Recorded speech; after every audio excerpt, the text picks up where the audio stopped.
Death is real. Someone's there and then they're not. And it's not for singing about. It's not for making into art. When real death enters the house, all poetry is dumb. When I walk in to the room where you were and look into the emptiness instead, all fails. My knees fail. My brain fails. Words fail.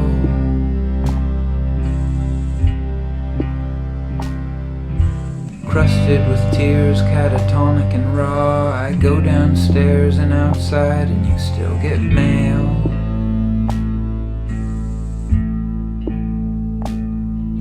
A week after you died, a package with your name on it came, and inside was a gift for our daughter you had ordered in secret and collapsed there on the front steps. I wailed.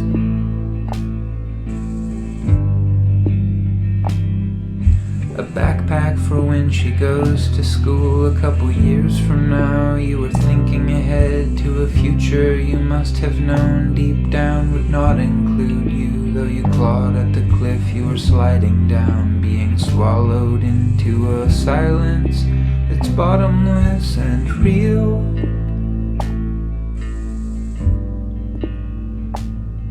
It's dumb, and I don't want to learn anything from this. I love you.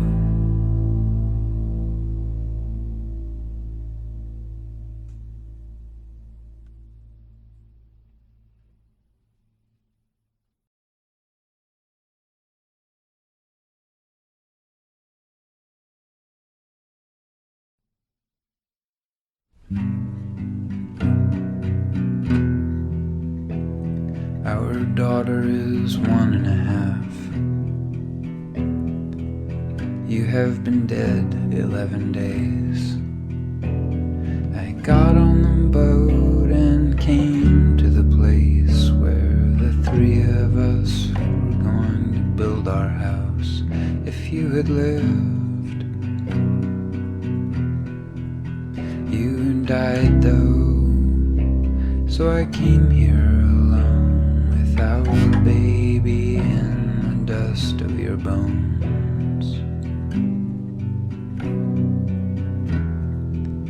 I can't remember. Were you into Canada geese? Is it significant, these hundreds on the beach?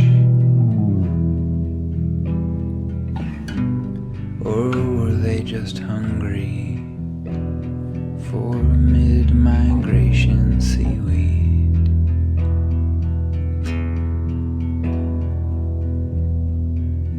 What about foxgloves? Is that a flower you liked? I can't remember. You did most of my remembering for me. And now I stand untethered in a field full of wild foxgloves, wondering if you're there, or if a flower means anything. And what could anything mean in this crushing absurdity? I brought a chair from home. I'm leaving it on the hill, facing west and north,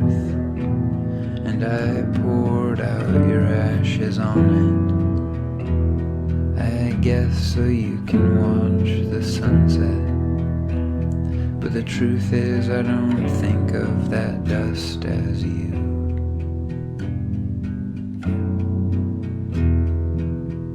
You are the sunset.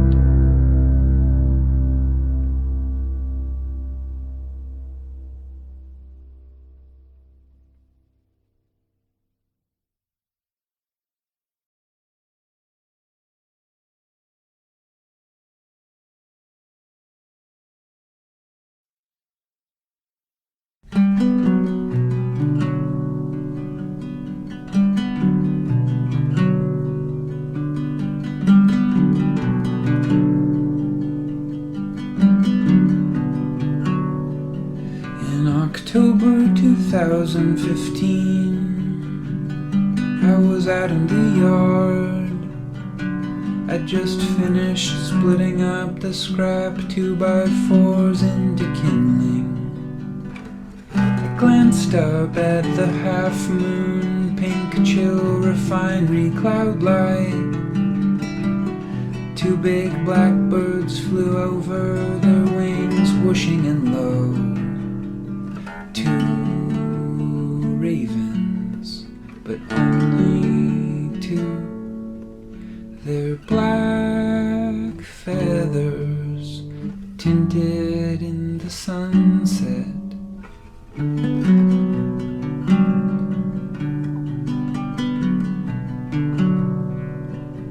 I knew these birds were omens, but of what I wasn't sure. They were flying out toward the island where we hoped to move. You were probably inside. You were probably aching, wanting not to die. Your body transformed. I couldn't bear to look, so I turned my head west like an early death. Now I can only see you on the fridge in lifeless pictures, and in every dream I have at night, and in every room I walk into, like here where I sit the next October, still seeing your eyes, pleading and afraid, full of love, calling out from another place because you're not here. I watched you die in this room, then I gave your clothes away. I'm sorry, I had to, and now I'll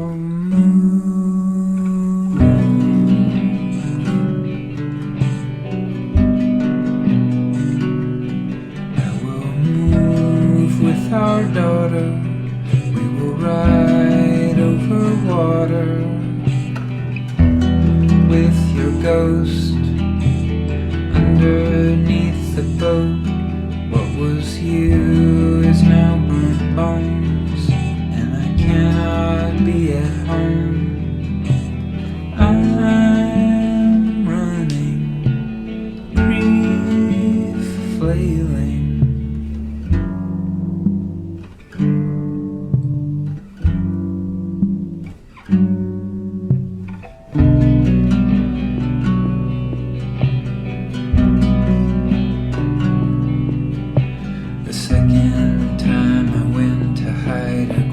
Was just me and our daughter. Only 1 month after you died, my face was still contorted, driving up and down, boots wet inside, aimless and weeping. I needed to return to the place where we discovered that childless we could blanket ourselves in the moss there for our long lives. But when we came home pregnant. And then our life together was not long. You had cancer and you were killed, and I'm left living like this, crying on the logging roads with your ashes in a jar, thinking about the things I'll tell you when you get back from wherever it is that you've gone. But then I remember death is real, and I'm still here in Masset. It's August 12th, 2016. You've been dead for 1 month and 3 days, and we are sleeping in the forest. There is sand still in the blankets from the beach where we released you from the jar. When we wake up, all the clothes that we left out are cold and damp just from the air permeating. The ground opens up, surrounded by growth, nurse logs with layers of moss and life, young cedars, the sound of water, thick so loud, and God-like huckleberries. The ground absorbs and remakes whatever falls. Nothing dies here, but here is where I came to grieve, to dive into it with you, with your absence, but I keep picking you berries.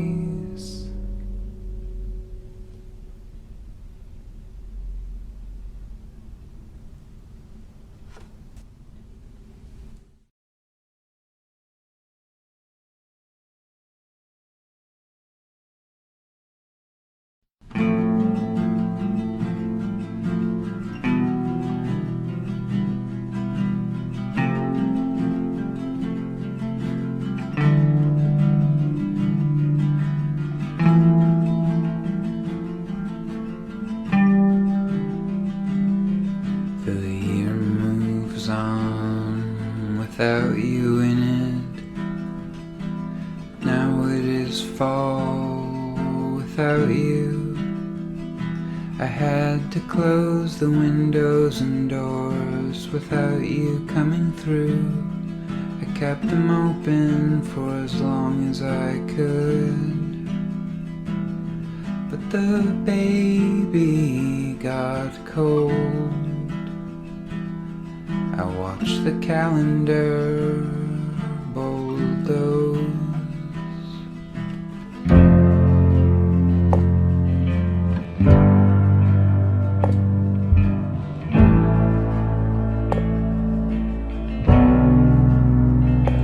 This whole past summer was a lingering heat wave, and I remember late August, our open bedroom window going through your things with the fan blowing, and the sound of helicopters, and the smell of smoke from the forest fire that was growing, billowing just on the edge of town where we used to swim.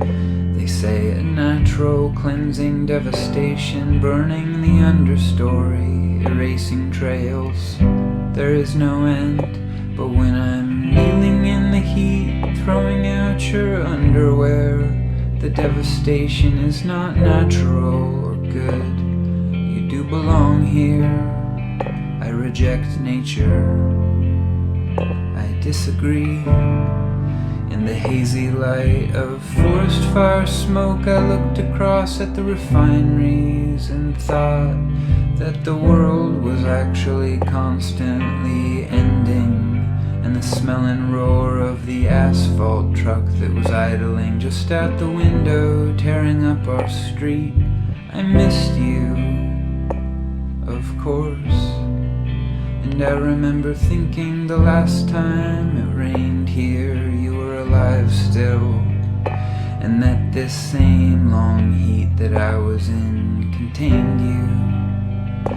And in this same heat I opened the window next to you on your last morning, so you could breathe, and then so you could ghost away.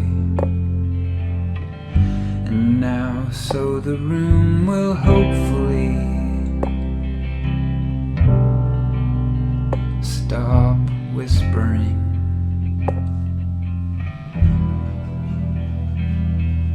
The grind of time I'm not keeping up with.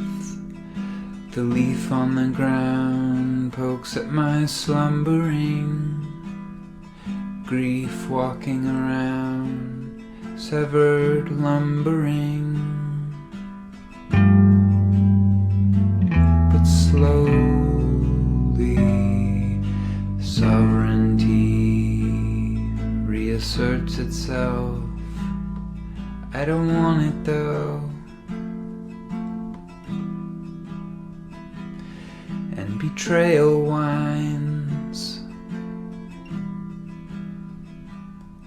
Who and how could I live?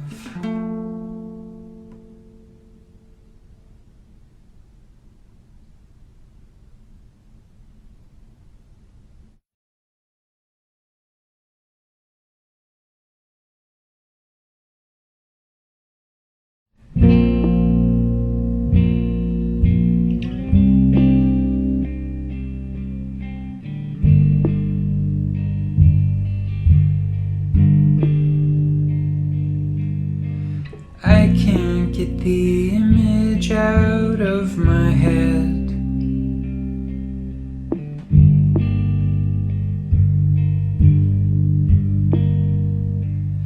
of when I held you right there and watched you die.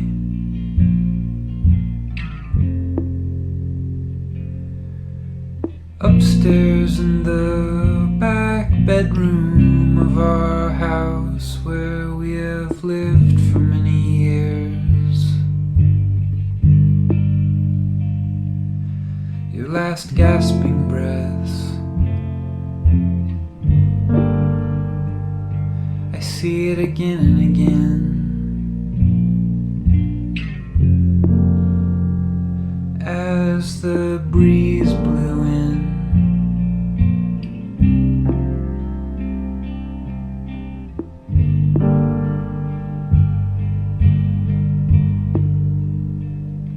the room I still don't go in at night,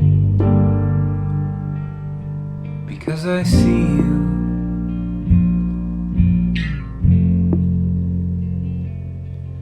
Your transformed, dying face will recede with time, is what our counselor said.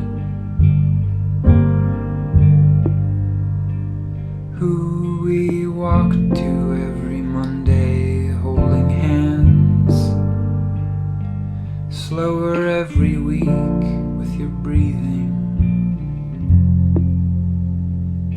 until we had to drive.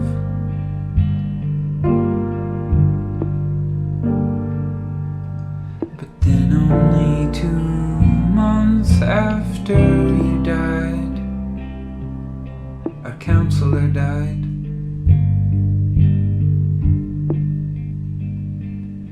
All at once, her empty office with no light on, as if her work was done.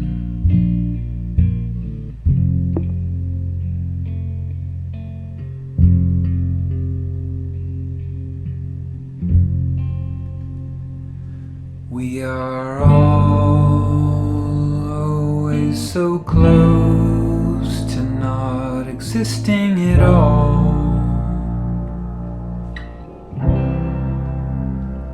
except in the confusion of our survived bodies grasping at the echoes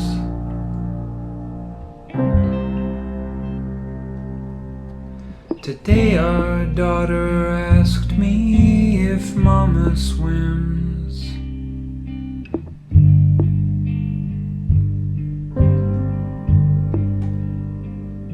I told her yes she does, and that's probably all she does now. What was you is now born across waves, evaporating.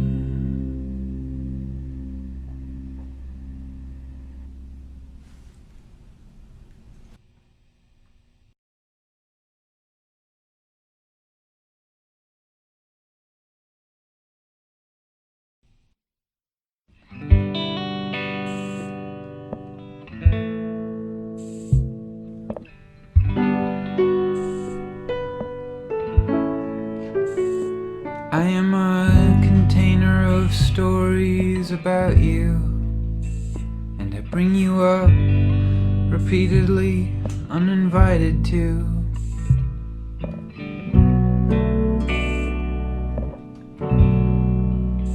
Do the people around me wanna keep hearing about my dead wife? Or does the room go silent when I mention you shining alive? I live with your absence, and it's been 2 months since you died. I'll speak to your absence and carry our stories around my whole life.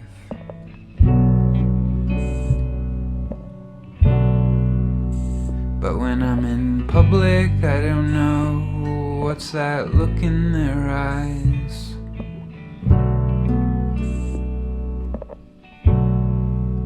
I now wield the power to transform a grocery store aisle into a canyon of pity and confusion and mutual aching to leave.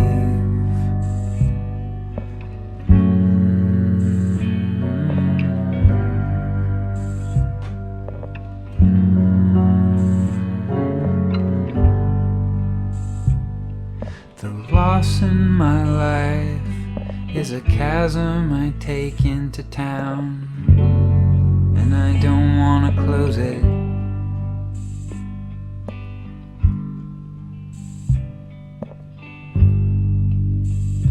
Look at me.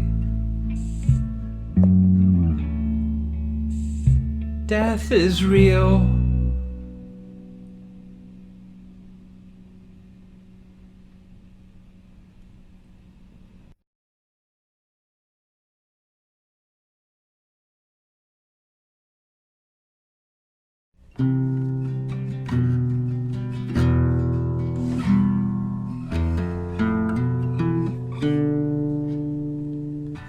When I take out the garbage at night, I'm not with you then exactly. I'm with the universe, and with the lightning and thunder coming in over the mountains. But when I walk back into the house,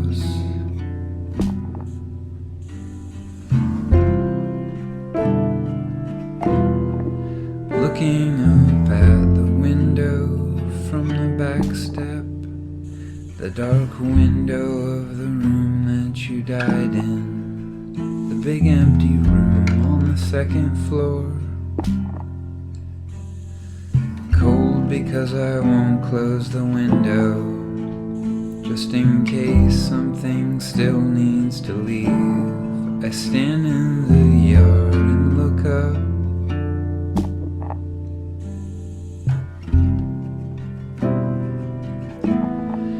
The dark rectangle glares your face, all of our moments condensed into a thunderclap.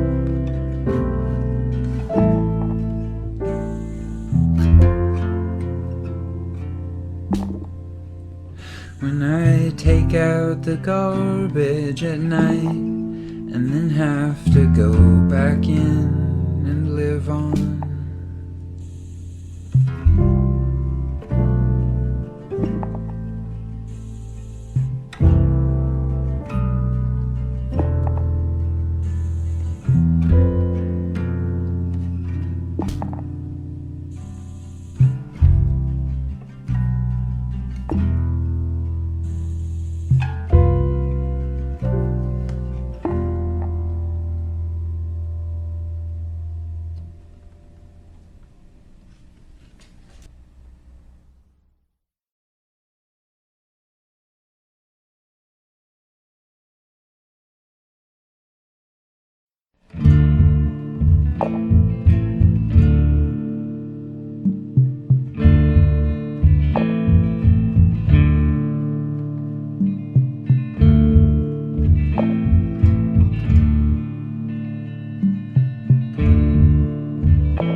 How it churns and blossoms without anyone looking on.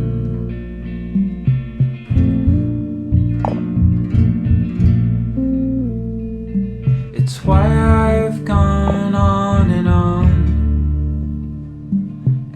why I've climbed up alone. But actual negation, your person is gone and the bedroom door yawns.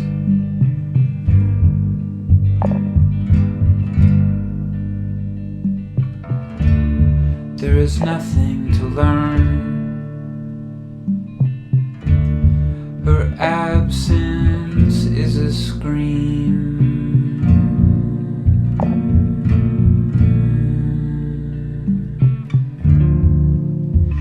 Saying nothing,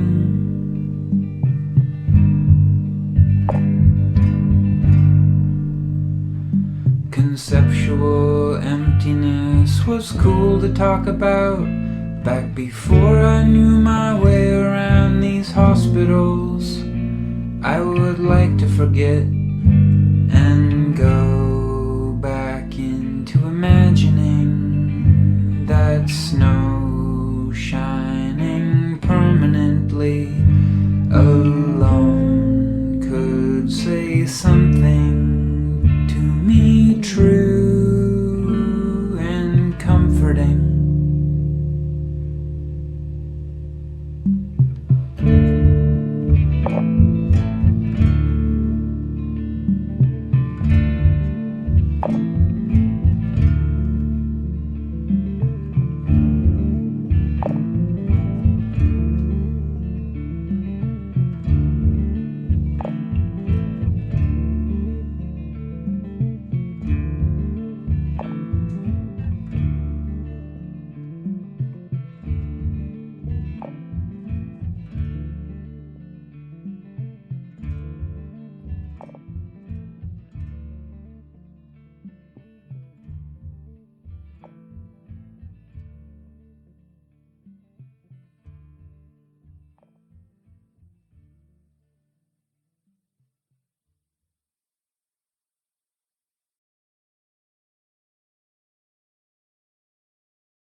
I just felt it for the first time.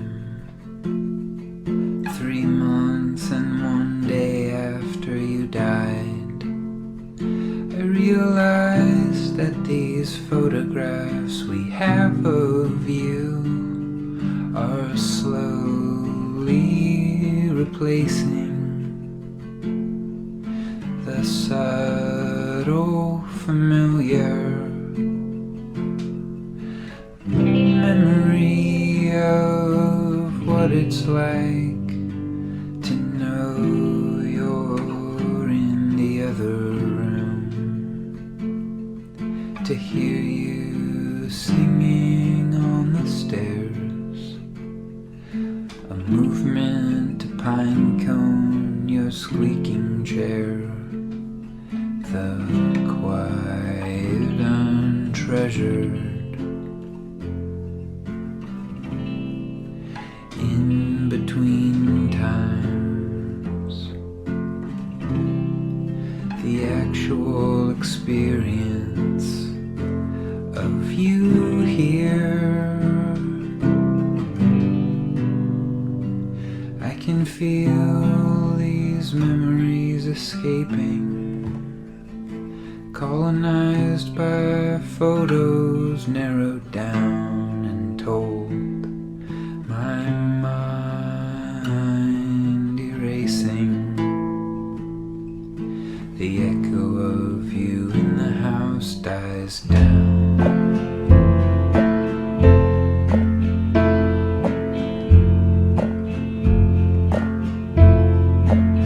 October wind blows, it makes a door close. I look over my shoulder to make sure, but there is nobody here. I finally took out the upstairs bathroom garbage that was sitting there forgotten since you were here, wanting just to stay with us, just to stay living. I threw it away, your dried out bloody end of life tissues, your toothbrush and your trash, and the fly buzzing around the room. Could that possibly be you too? I let it go out the window.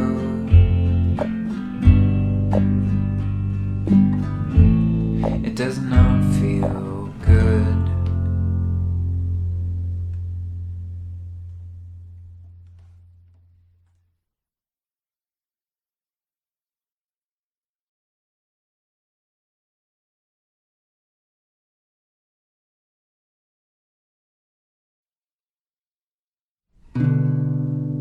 Slow pulsing red tower lights across a distance, refuge in the dust. All my life I can remember longing, looking across the water and seeing lights. When I was 5 or 6, we were camping in the islands in July. The tall yellow grass and the rose hips fragrant after sunset, island beyond island, undulating and familiar, not far from home, with my fragrant whittled cedar driftwood dagger in the mildew canvas tent.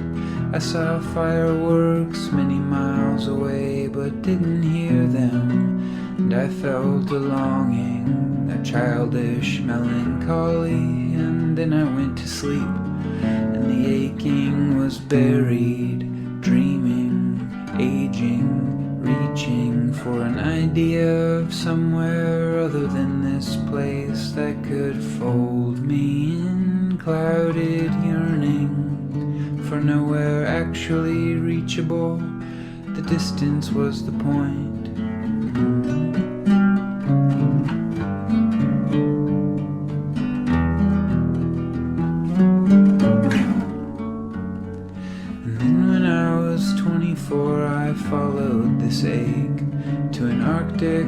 Norwegian cabin where I said fuck the world in a finally satisfying way. I stayed through the winter and emerged as an adult holding a letter from you, an invitation. So I flew back and drove back, and when we met in person it was instant. It didn't matter where we lived as long as we were together, and that was really true for 13 years, and the whole time still slow pulsing red tower lights across a distance, refuge in the dust.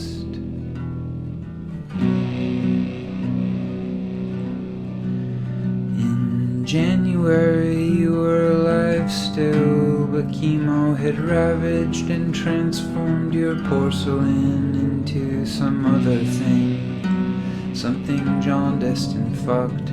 They put you in the hospital in Everett, so I gave the baby away and drove up and down I-5 every night like a satellite, bringing you food that you wanted, returning at night to sleep in our bed, cold. I went back to feel alone there, all past selves and future possibilities on hold, while I tore through the dark on the freeway. The old yearning burning in me. I knew exactly where the road bent around, where the trees opened up and I could see way above the horizon,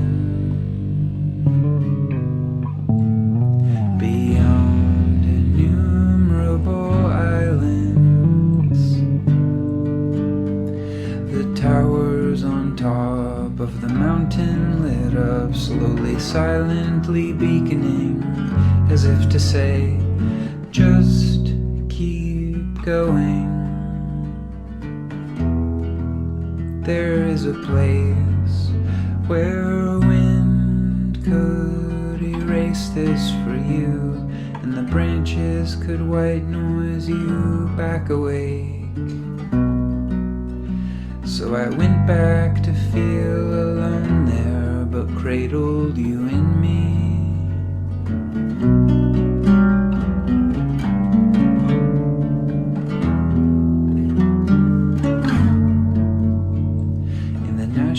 Gallery in Oslo, there's a painting called Soria Moria. A kid looks across a deep canyon of fog at a lit up inhuman castle or something.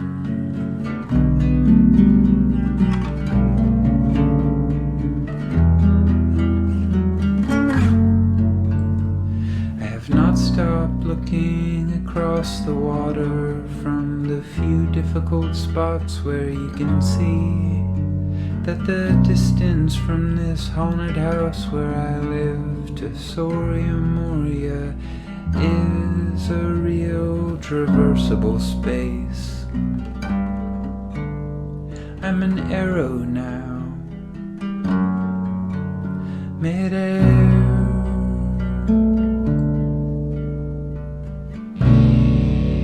slow pulsing red tower lights across a distance, refuge in the dust.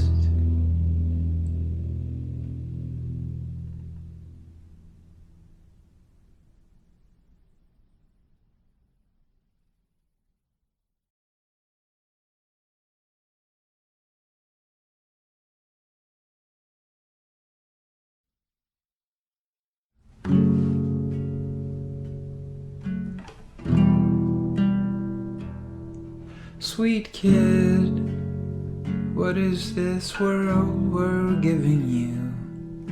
Smoldering and fascist with no mother. Are you dreaming about a crow? In the middle of November, we went back into the woods right after breakfast to see if we could see this past August's forest fire zone. On the hill above the lake, the sky was low and the wind cold. The trail was closed. At the barricade I stood listening. In my backpack you were sleeping with her hat pulled low. All the usual birds were gone or freezing. It was all silent except the sound of one crow following us as we wove through the cedar grove. I walked and you bobbed and dozed. Sweet kid, we were watched and followed, and I thought of Genevieve. Sweet kid, I heard you murmur in your sleep. Crow, you said, crow, and I asked, are you dreaming about a crow? And there she was,